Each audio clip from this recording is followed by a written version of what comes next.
saludamos con buenos días a todos, a todas, a todas, y genera risas entre muchos, y los más ahí academicistas dicen, oye, no, y que va mucho más allá de eso. De hecho, ustedes al inscribirse, al ingresar, había una hojita que muchos sacaron, que son algunas recomendaciones para implementar el lenguaje no sexista dentro de nuestras prácticas habituales en los contextos educativos.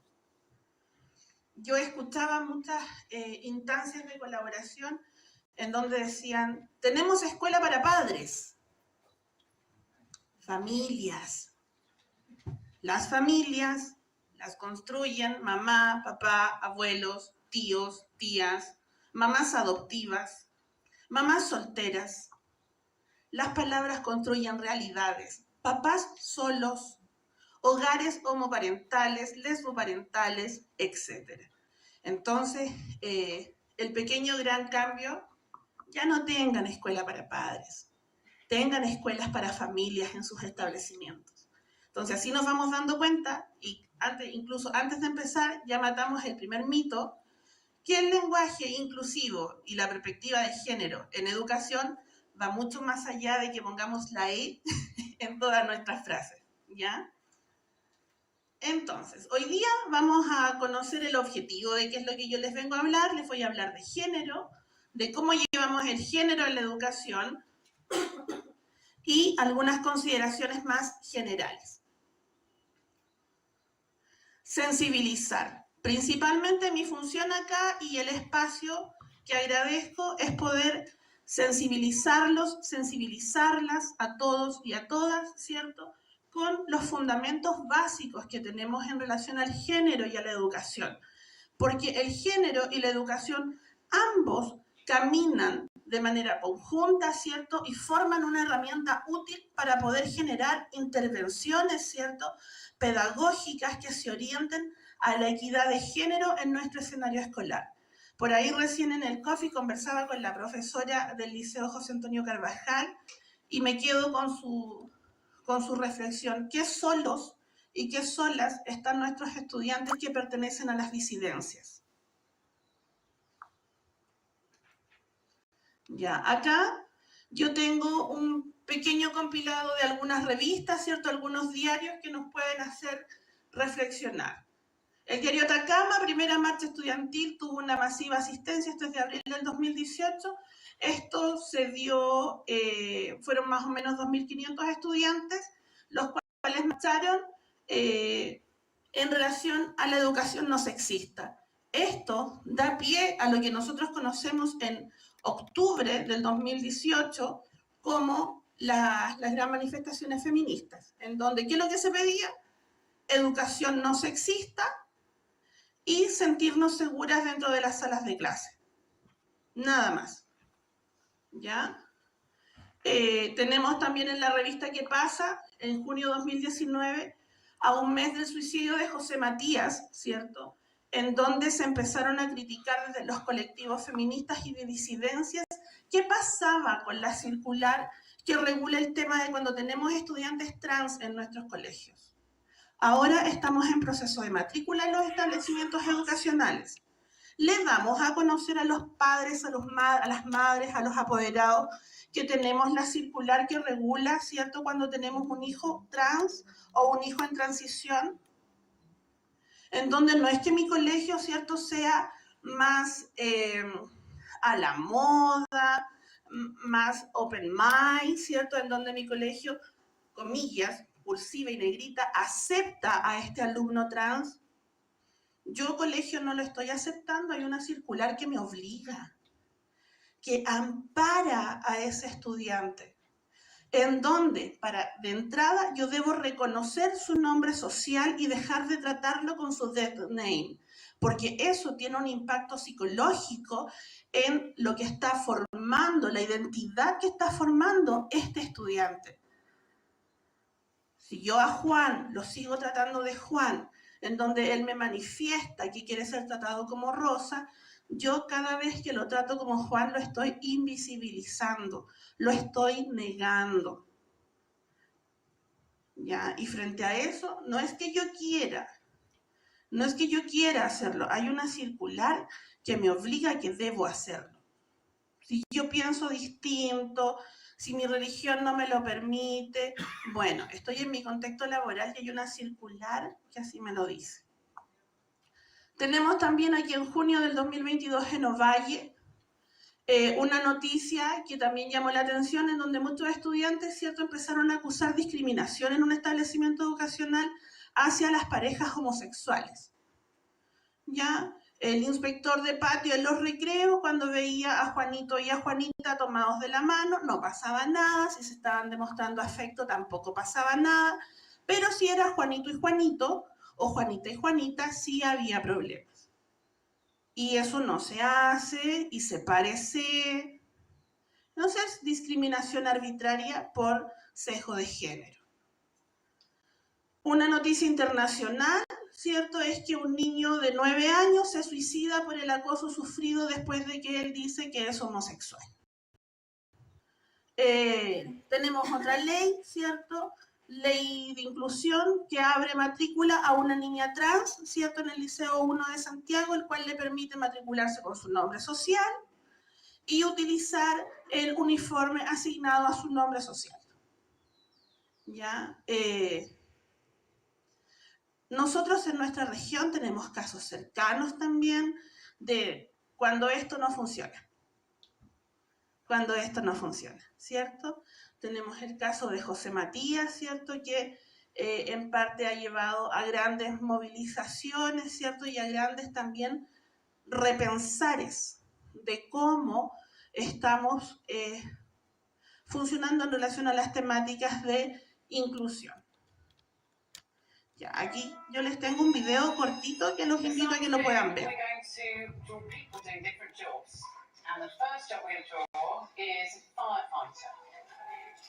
Have a think in your head what a firefighter is. What's your firefighter called? Mine's called Firefighter Gary. Firefighter Sam.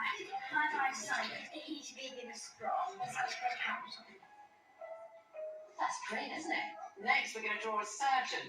Have you thought of a name for your surgeon? Jim Bob. Jim Bob. He's a brain surgeon. I think he would wear a stethoscope. He gives you medicine. That's his ambulance. Okay, next, we're going to draw a fighter pilot. This is his jet plane. He rescues people. He likes to do the stunts in the air and stuff. Okay, now who would like to meet these people for real? Yeah!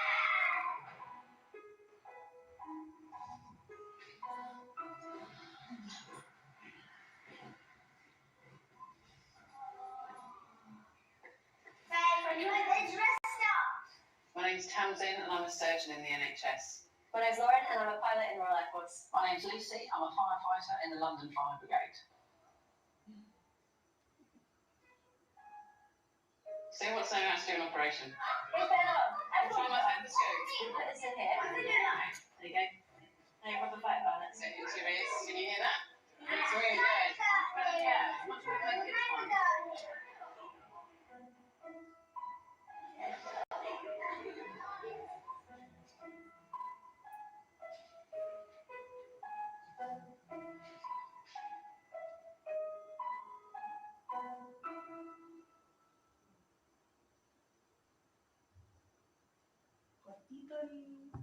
Es cortito el video,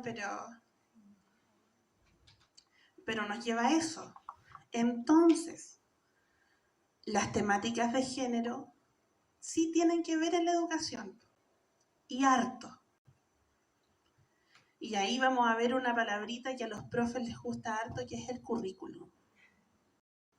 Y eso tiene su Darth Vader, ¿cierto? Tiene el currículum oculto, que es en donde nosotros perpetuamos todo esto. El currículum oculto. Pero para que podamos llegar a eso, vamos entendiendo esto. ¿Qué es lo que es el género? El género no es nada más ni nada menos que una construcción social, que una construcción histórica, en donde yo hago una diferencia acerca de lo que es lo sexual, ¿cierto? De lo femenino, de lo masculino, que tiene una relación, ¿cierto? Una relación entre lo femenino y lo masculino, tiene una relación simbólica de la vida, ¿cierto? Y es algo también que influye en cómo yo me percibo y en cómo también me percibe el resto, ¿cierto? Yo hoy día me puse tacos, no vine con bototos. Yo hoy me puse vestido, no vine con buzo, porque quiero que ustedes me perciban de determinada manera. Ustedes cuando se levantan en la mañana para ir a trabajar, casi de forma inconsciente, escogen la ropita por cómo queremos ser percibidas y percibidos.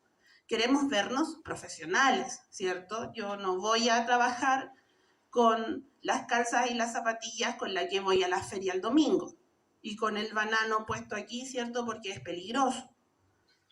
Uno aquí viene distinto. Y eso tiene que ver también con el género. ¿Por qué? Porque la sociedad le va adosando valores a lo que es masculino y a lo que es femenino. Si aquí hubiese mucho más gente y preguntáramos, ¿qué se les ocurre o qué se les viene a la mente cuando hablamos de lo masculino? Alguien podría decir fuerza. Alguien podría decir números. Alguien podría decir concreto. Si hablamos de qué es lo que es femenino y hacemos la misma pregunta, tal vez muchos dirían ternura, contención, amor, maternidad, cuidado, y seguiríamos adosando características femeninas y masculinas. Por eso el género es tan importante, porque yo podría decir, ahí tomándome de la presentación de David, entonces los hombres no pueden ser prosociales, pues, profe, porque ustedes son rudos, son firmes, son secos, ustedes no contienen. Un hombre no podría ser prosocial. En cambio, si yo enseño desde el género y me pongo ahí esto que gusta tanto decir, estos como lentecitos morados para mirar la vida con más equidad, yo podría decir que hombres y mujeres podemos tener de igual manera conductas prosociales, la de Flores, conductas prosociales, porque podemos ser educados de determinada manera, ¿cierto? Y que vaya favoreciendo nuestra forma de ir desenvolviéndonos y contribuyendo a la sociedad. Usted me avisa, Gabriel. No se preocupe. Tengo que ir por otro lado.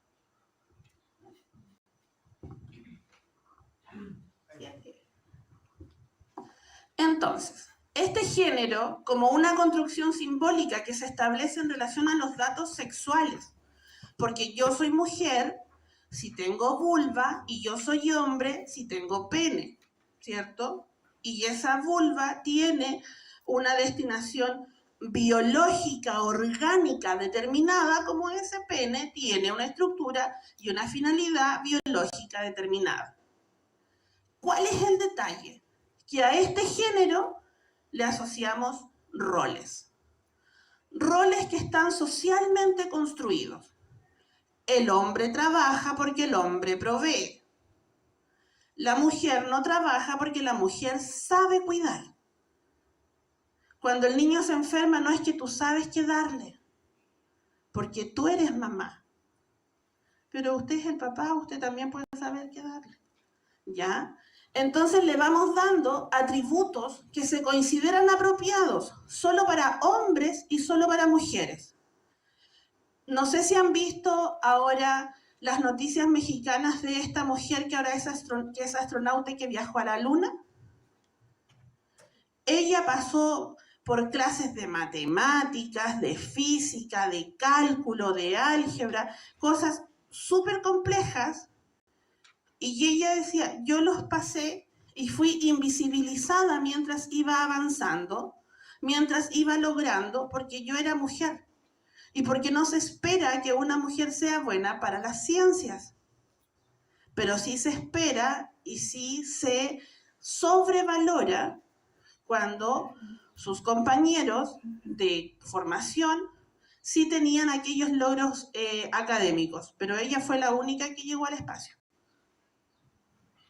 Pero aún así se seguían valorando más los logros de sus compañeros de generación.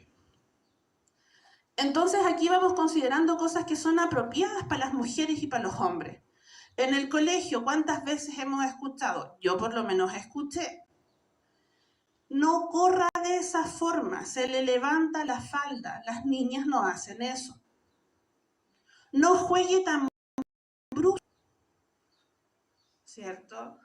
Cuando los chicos ahí, entre dos varones puede ser, no abrace tanto al compañero, se ve feo, ¿cierto? O cuando pedían en la sala de clases dos compañeros permiso para ir al baño. ¿Y por qué van juntos? Las niñas van juntas al baño. Y vamos inconscientemente replicando patrones con los cuales nosotros y nosotras fuimos formados y fuimos educados. Si yo pienso en mi enseñanza básica, había artes plásticas para nosotras y técnico manual para ellos, porque ellos trabajaban con serruchos. Y nosotras hacíamos crochet, pintura en género, pegar botones. A mí me serviría más ahora cortar una tablita que pegar un botón. Pero bueno. Entonces, género como forma específica es un término que nos sirve a nosotros, profes, a los psicólogos, investigadores, trabajadores sociales, como un término que alude características de un conjunto determinado de personas. Nada más. Y los vamos a llamar hombres y mujeres. No que es bueno, no que es malo, no que está bien, no que es permitido. No, es un término para las ciencias sociales, que atribuye un conjunto de características que diferencian a un grupo de otro. Hasta aquí todavía no sabemos qué es mejor, ¿cierto? Porque siempre dicen, ¿qué será mejor? ¿Ser hombre o ser mujer? Y por eso le tienen mucho susto a este tema de género, porque hay una confusión de conceptos. Cuando se habla de feminismo dentro de los colegios, a los profesores y profesoras como de más larga data, les empieza a dar como picazón, porque piensan que es un gallito entre hombres y mujeres. No, si yo quisiera ser un gallito, tendríamos que hablar de embrismo. Cuando yo voy a decir que ser mujer es mejor que ser hombre, eso es embrismo. El feminismo busca la vindicación de derechos para hombres y mujeres. Cuando hablamos de la ley del postnatal y que, por ejemplo, el compañero que fue papito hace poco pueda pasar tiempo con su bebé, eso es gracias a la vindicación de derechos. Querer para otras y querer para otros lo que nos es negado. ¿Ya? Entonces, podemos ir resumiendo que el género no es nada más que una construcción. Es una construcción social, es una construcción que se da también en el plano de lo individual y de lo colectivo, ¿ya? Porque como yo me visualizo, como yo me construyo, también quiero que ustedes me vean y que desde ahí ustedes me traten, ¿ya? ¿Y qué es lo que busca el género? Y esta contemplación de lo individual y lo colectivo son tres aristas, y tres aristas súper claras que nosotros y nosotras debiésemos tener como piedra angular en nuestros establecimientos educacionales. La igualdad de oportunidades, la igualdad de derechos y la igualdad de participación. Si vamos a llevar al colegio X a un campeonato de matemáticas, llevaré mitad de niños, mitad de niñas. Llevo estudiantes, ¿cierto? Los llevo de forma equitativa. Hago esa equidad. No decir, ya, vamos a llevar a una mujer para que después, eso no es inclusión. Eso no es un remedial. Cuando yo digo, ya, a ver, pucha, profe, a ver, sí, no nos van a poder decir nada porque un hombre o una mujer, listo, ya estamos. O ahí decir, las profes dijeran, ya vamos a llevar al inspector Urbina ahí a la charla para que no digan que vamos puras mujeres. Eso no es equidad, ¿cierto? Hay que irlo mirando desde estas tres patitas, ¿cierto? La igualdad de oportunidad, de derecho y de participación. Pero ¿cómo lo llevo a la educación? Acá yo no descubrí la pólvora, sino que hay muchos autores que desde hace mucho tiempo vienen trabajando la inclusión del género en la educación y el impacto positivo que tiene eso. Ya hay estudios sociopolíticos que dicen que los países que tienen mayor nivel de equidad de género son países más felices, son países más seguros, son países en donde sus personas, sus habitantes presentan menor sintomatología de burnout. Porque imagínense todos los días ver las noticias y todos los días ver que hay femicidios, que hay parricidios, ¿cierto?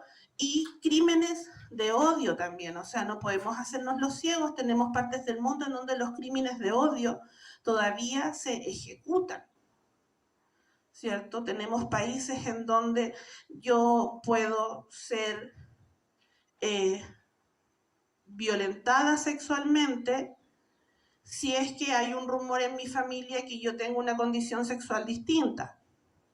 Y puede venir un sujeto externo, violentarme sexualmente y salir libre, como se dice coloquialmente, de polvo y paja, porque él puede decir que eso lo hizo por el honor de mi familia, porque qué feo para mi familia que yo sea lesbiana.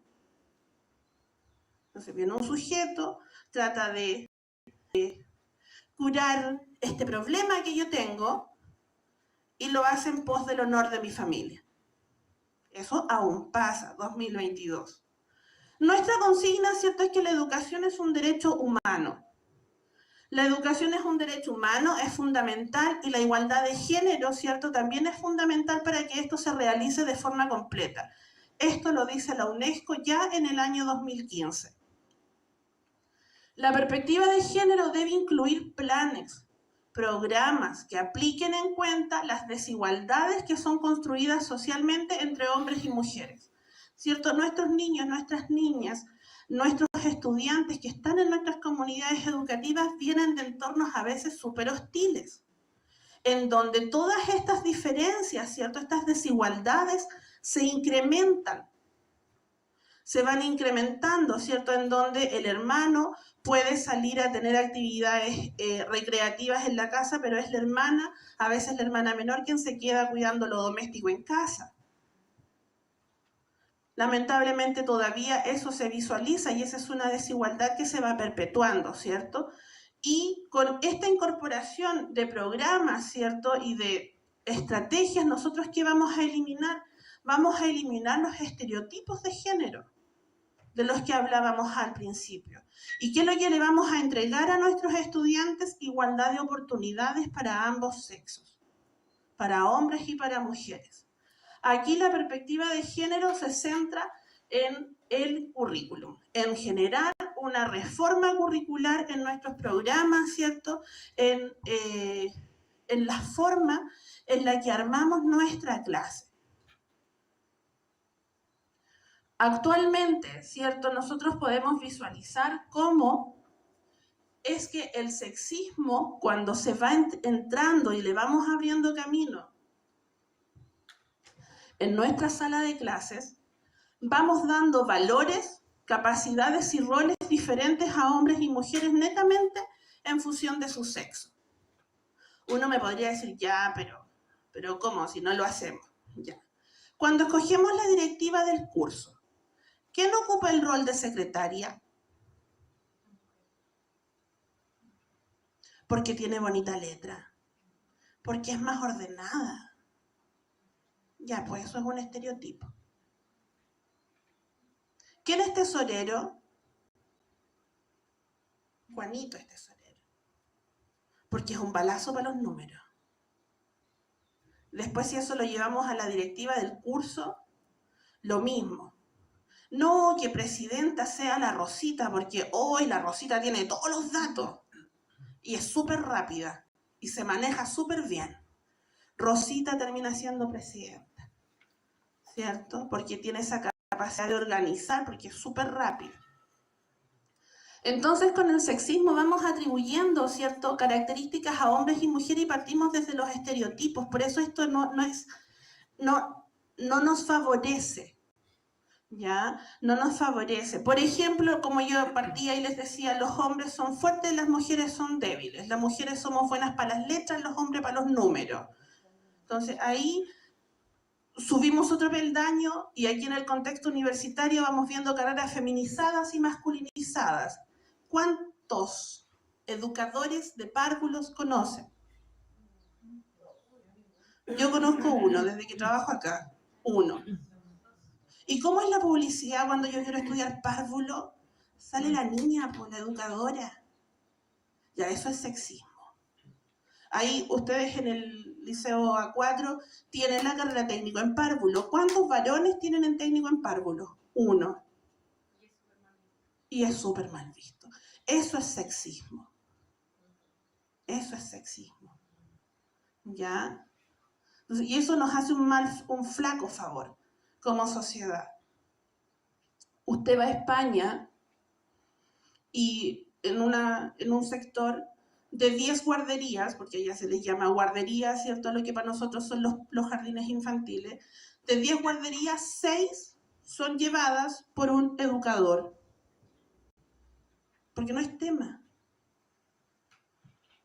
Porque no va a hacer otras cosas más que cuidar, enseñarle la izquierda y la derecha, lateralidad, la vocal, un poquito de apresto. No es tema, ¿cierto?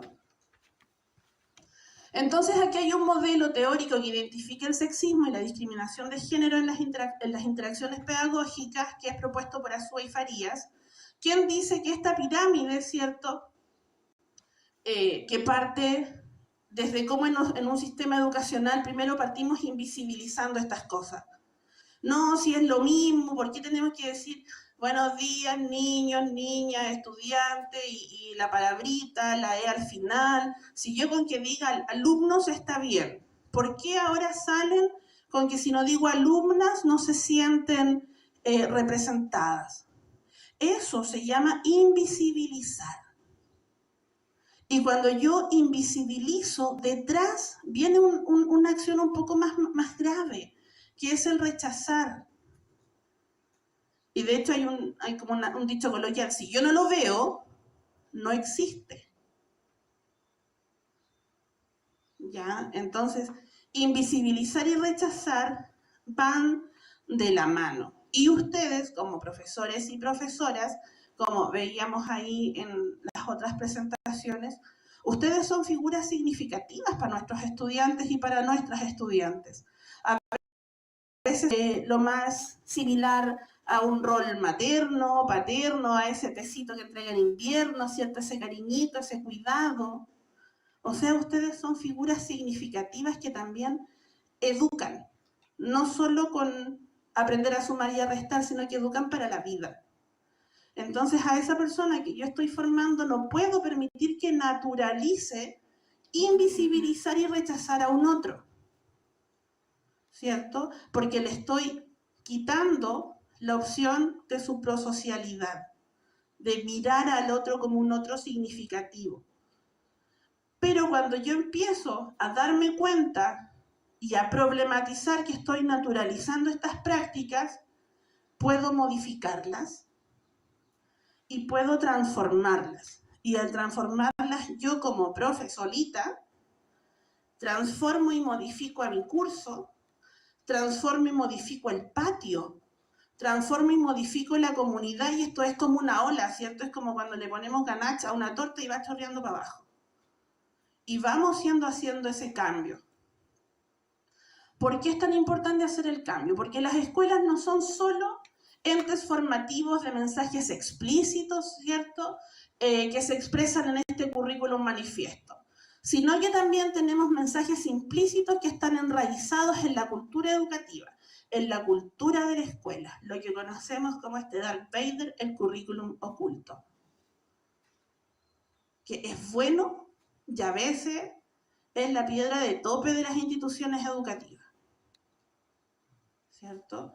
En donde este currículum oculto no me permite generar estos cambios curriculares. Eso cuando usted se pregunte, dice, pucha, ¿por qué nunca nos funcionan las actividades? Hoy, ¿por qué tenemos tan poca adherencia? ¿Por qué el apoderado es refractario? ¿Por qué el estudiante es refractario? Porque el currículum oculto ahí se manifiesta. Ni lo vemos, no lo invitamos y se manifiesta.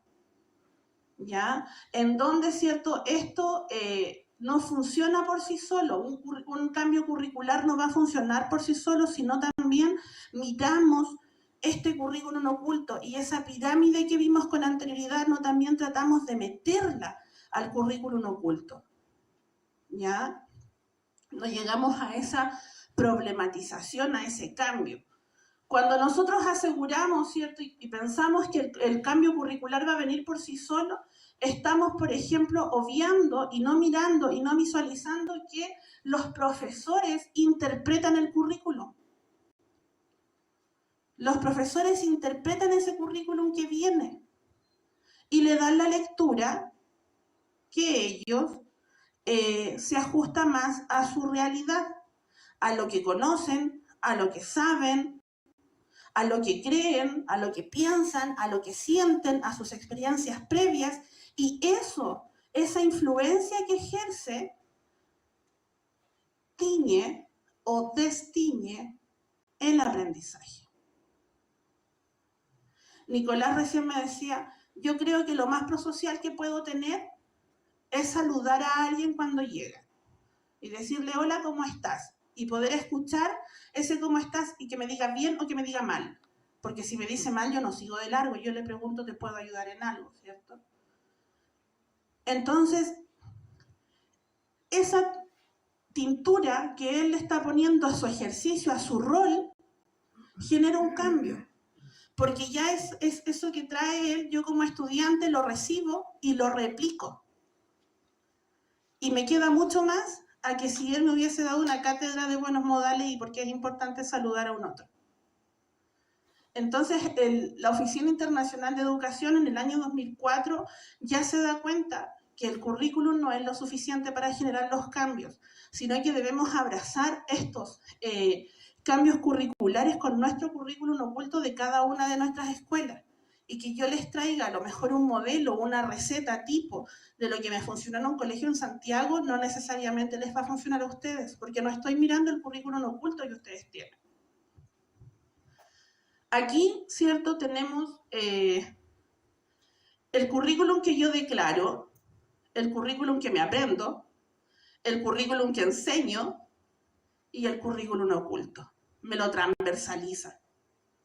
Porque a mí me entregan un currículum que es lo que yo declaro, lo que voy a hacer en el año, lo que aprendió mi estudiante, ¿cierto? Y lo que enseñé. Pero todo eso va teñido con el currículum oculto. ¿Por qué?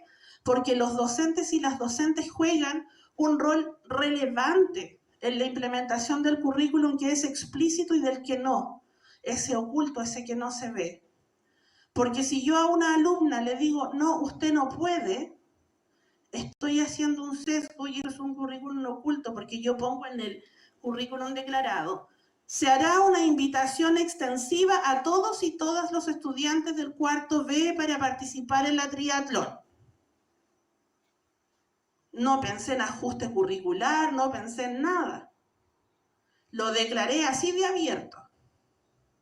Pero si después me llevo a los puros estudiantes que corren rápido y dejo a las niñas, o me llevo a las niñas y dejo a los niños, se está implementando, ¿cierto?, estos sesgos que se nutren de mi currículum oculto y que no me permiten hacer esos cambios en el sistema educativo, que es el más cercano que yo tengo y que es el establecimiento en el cual trabajo y habito. Entonces comienzo a reproducir conductas, actitudes y estereotipos, ¿cierto?, que provienen de la socialización por género. ¿Se acuerdan que antes en las fiestas o en los recreos las niñas jugaban con las niñas y los niños con los niños? Y que incluso habían colegios, que salió como hasta en las noticias, que tenían patios para niños y patios para niñas. ¿Será así el mundo que queremos formar para nuestros estudiantes? Entonces ahí vamos viendo con un ojito más crítico que hay que hacer el cambio, ¿cierto?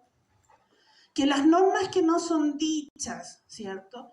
Que esos valores y esas creencias se transmiten a nuestros estudiantes y se transmiten por reglas implícitas que van estructurando rutinas y relaciones sociales en la escuela y en la vida en el aula.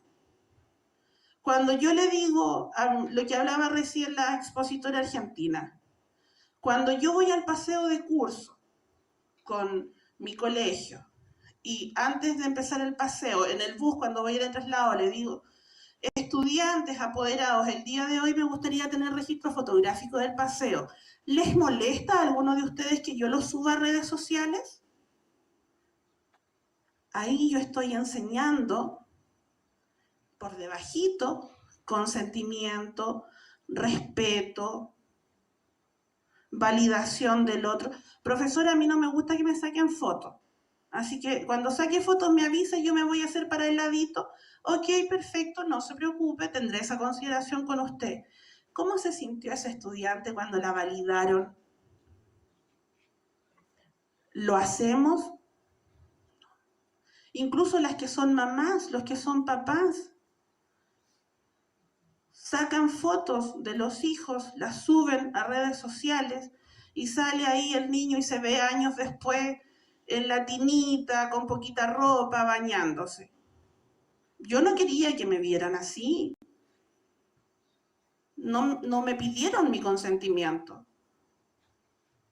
Y le enseñamos ahí habilidades para la vida, porque la escuela entrega habilidades para la vida. ¿Ya? McGee en el 2001 dice que la equidad de género en la educación implica actuar sobre las barreras y sobre los estereotipos que limitan las opciones para ambos sexos. Y aquí tenemos tips que nos puedan servir. Nutrir mis clases, por ejemplo, con datos históricos, datos relevantes, tanto como para hombres y como para mujeres. ¿Ya? Partir mi trabajo docente y tomarme 5 minutos y decirle, ya estudiante, hoy día usted me va a hablar de una mujer que admire y por qué. Y usted, Nicolás, mañana va a partir con un hombre que admire y por qué. Y a la otra semana, a la inversa. Y vamos todos los días trayendo a grandes personajes históricos, ¿cierto? Desde la educación, desde las ciencias, y que mis estudiantes las conozcan y los conozcan. Los programas educativos tienen muchos autores y pocas autoras. ¿Qué nos quiere decir eso? Que lo que nosotras decimos no tiene valía. Lo que ellos dicen sí puede ser ciencia. Lo que nosotras decimos no puede ser ciencia porque no lo validamos desde que somos pequeños en los colegios. ¿Ya? Integrar metodologías participativas que ayuden a incorporar a las mujeres. Ya no la dejemos solo de secretaria. No la pongamos jefa de esa manera porque sabe limpiar. Hagamos otras acciones. No la dejemos solo como, no sé si todavía será, encargada de enfermería, la que ayuda a la enfermera, porque es mujer y sabe cuidar. Son pequeñas sutilezas, ¿cierto?, que podemos ir cambiando. El lenguaje inclusivo o incluyente, ¿cierto? Saludar, buenos días a todos, a todas. Ahora tener la referencia de nuestros estudiantes que a veces no nos van a decir que están en un proceso transicional. ¿Cómo me ahorro esa conversa cuando yo conozco a alguien y le digo, hola, buenos días, mi nombre es Pia. ¿Cómo quieres que te trate? ¿Cómo quieres que te llame? No, dime David. Ok, perfecto, David. Me ahorro del pasar y decirle, buenos días a todos. Si no les gusta, no lo hagan. Pero si tiene un trato más directo con un estudiante, ¿cómo te gustaría que yo te trate? Y está listo.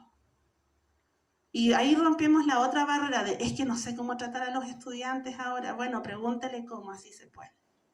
¿Ya? Reconocer que las escuelas son parte de la sociedad. Ahí volvemos a todas las presentaciones que hemos visto, desde la de ayer cuando partimos hasta la que acabamos de ver, ¿cierto? Vía internacional, pasando por la de David, ¿cierto? Las escuelas no habitan solas en el mundo, no están en una nube aparte. Las escuelas están insertas en la sociedad. Lo que yo le decía a la profe, yo a ellos los tengo de vecinos, somos vecinos con el A4. No viven solos. Yo vivo con ellos viven conmigo.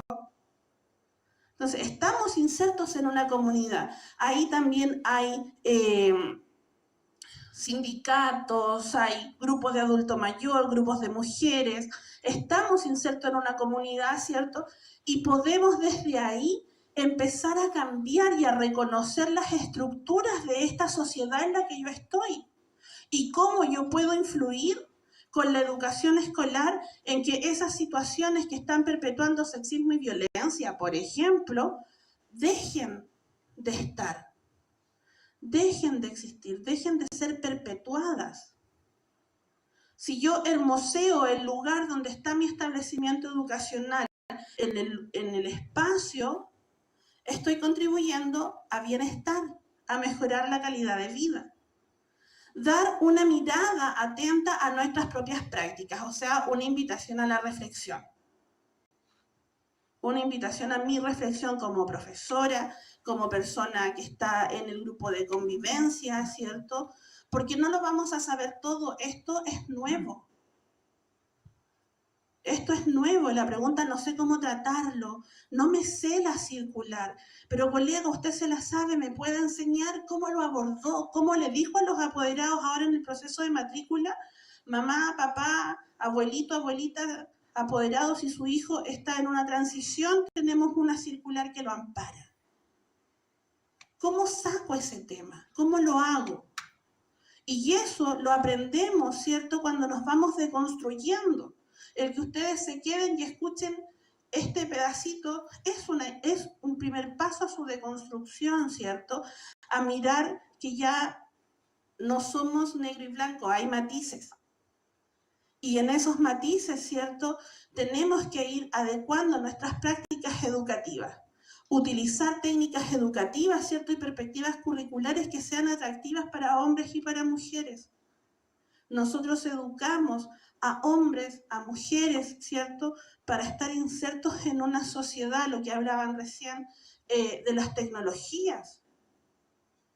Cómo incluimos las tecnologías, la gamificación, ¿cierto? ¿Por qué no hacer un taller de gamificación en el colegio para hombres y mujeres? De robótica, coordinarnos a hacer nexos con universidades, ¿cierto?, etcétera. Arreglar el currículo, los textos escolares y los recursos educativos, buscar autoras. Hay más autoras más allá de Marcela Paz. Hay más autoras, ¿ya? Nuestras prácticas y nuestros discursos pedagógicos, ¿cierto?, deben ir siempre apostando en la validación del otro. Nuestros estudiantes replican nuestras conductas. Si yo me expreso mal de mi colega y atribuyo que mi colega está así, no sé, porque, ay, seguramente está en sus días, ¿cómo yo después le voy a pedir a mi estudiante que tenga una conducta respetuosa con su compañera? ¿Ya? Educación en ciudadanía. Volvemos a lo mismo, no estamos solos en el mundo, somos una escuela y una escuela debe tener apertura en la comunidad, ¿cierto? Ahí a lo mejor el desafío puede ser a las escuelas que están más ruralizadas, ¿cierto? Pero trabajando en un currículum con estrategias podemos lograr. Trabajar en la orientación vocacional, pucha que es importante. Son carreras profesionales. No hay carreras para hombres y para mujeres. No hay colegios que formen profesionales. No hay colegios que formen mano obrera. Hay estudiantes y hay colegios. Y debemos ofertar orientación vocacional para todos y para todas. Desde la equidad social y desde la equidad de género. Apostando todo esto, ¿cierto?, a una mejor convivencia escolar. Distribuir y usar los espacios físicos. En un recreo, ¿cuánto, si pudiéramos hacer en porcentaje, cuánto es el porcentaje de lo masculino que ocupa una cancha de patio de colegio? Tiene mucho más espacio. Está utilizada, si lo pudiésemos cuantificar, mayoritariamente por varones. ¿Y dónde están las niñas en el recreo? Ahí, o están sentadas, o se quedan en la sala. ¿Por qué? Si yo tengo que hacer un colegio abierto para todos y para todas, ¿cierto? Debo hacer una distribución de los espacios. Hay documentos muy bonitos, documentales muy bonitos acerca de arquitectura con perspectiva de género. La iluminaria, etc. Debemos formar a nuestros estudiantes en habilidades para la vida. Algunos de ellos van a decidir ser padres, otras madres, podrán ser cuidadores, profesionales, ¿cierto? Sujetos activos en nuestra sociedad, y así es como debemos de formarlo. Las prácticas de educación técnico-profesional son prácticas y no deben ir sesgadas, ¿ya? Por ahí una estudiante a mí me comentaba y me decía, profesora, a mí en el colegio no me dejaron hacer la práctica en una minera porque era mujer. Pero el colegio no me dejó, porque el colegio dijo que era muy peligroso. ¿Y qué hicimos antes para poder fortalecer a esa chica antes de que saliera al campo laboral? Porque si yo tengo sistema dual, tengo que pensar que a lo mejor yo como establecimiento educacional soy la única opción laboral que va a tener esa estudiante con una profesión mando medio, porque a lo mejor su familia no tiene como para mandarla a la universidad. Alguien me puede decir, sí, pero la gratuidad y la mantención. Entonces a lo mejor yo como establecimiento dual también voy a tener que empezar a pensar en cómo me quedo como de los héroes, cómo nutro a ese héroe, cómo le doy herramientas para que ella pueda llegar a una práctica profesional en un ambiente hostil y tal vez sexista. Tengo que nutrirla, tengo que fortalecerla. También ahora hay un tema que igual salió en sus reuniones anteriores, es la deserción escolar. Y han hablado muchas noticias, ¿cierto? Sí hemos visto que post pandemia la deserción escolar se ha disparado.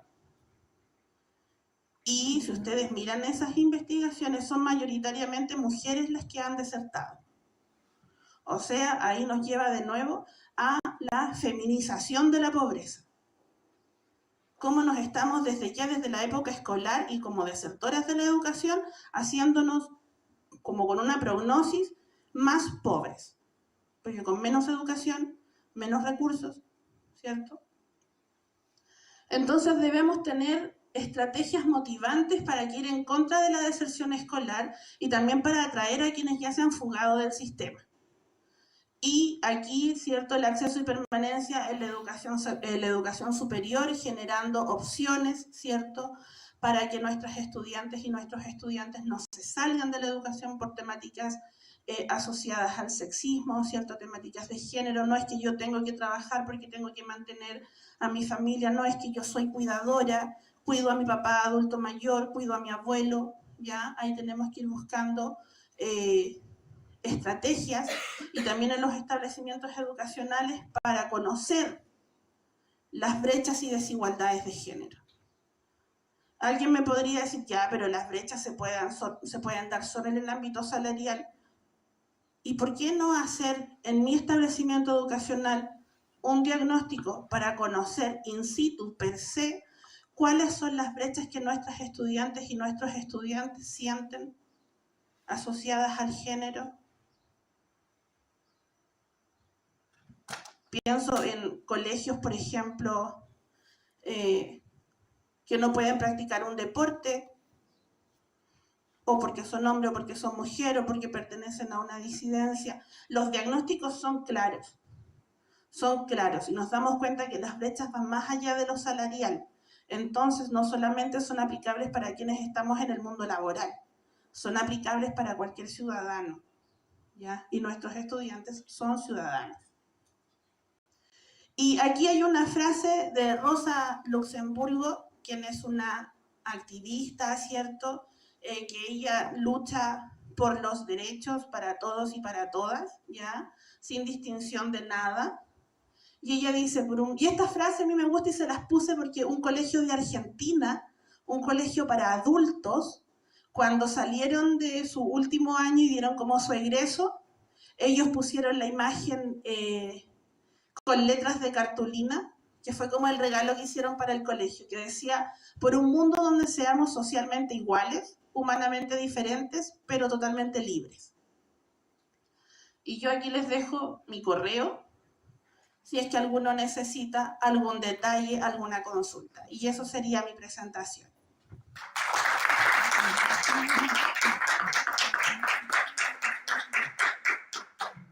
Bueno, ¿tienen dudas, preguntas que le pueden hacer al tiro a Pía? O sea, más que una pregunta, más que una pregunta, no es la palabra agradecida, pero está cercana. Y en ese, cuando le decía agradecimiento, es vital que cuando en este caso no estaba el chico que estaba bien, pero es vital que la autoridad en este caso se haga parte de los procesos de evaluación. Porque lo que tú señalabas, y ya, mucha confianza que estamos estudiando, lo que tú señalabas en el tema del currículum oculto pasa y se ve constantemente. Y las nuevas bases curriculares cambiaron y tienen la temática de género. Y hay otras temáticas también que tienen que ver, pero está oculta. Y de hecho, los equipos directivos de diferentes establecimientos, lo que me tocó escucharlo, tienen miedo de que cuando tengo que meter una temática como la circular, existe el desinterés y me da miedo que me boicoteen. Entonces, eso existe. En la misma formación de los equipos no hay identidad de género. De hecho, si tenemos a algún colega de una disidencia sexual, tiene que explicar por qué, cómo es estupidez, cómo no explicar heterosexual, por qué heterosexual, pero que esas cosas de alguna u otra forma impactan constantemente. Y es más o menos lo que decía la experiencia de la colega. Que tiene con cerebro, no cerebro, y que el desgaste que da una función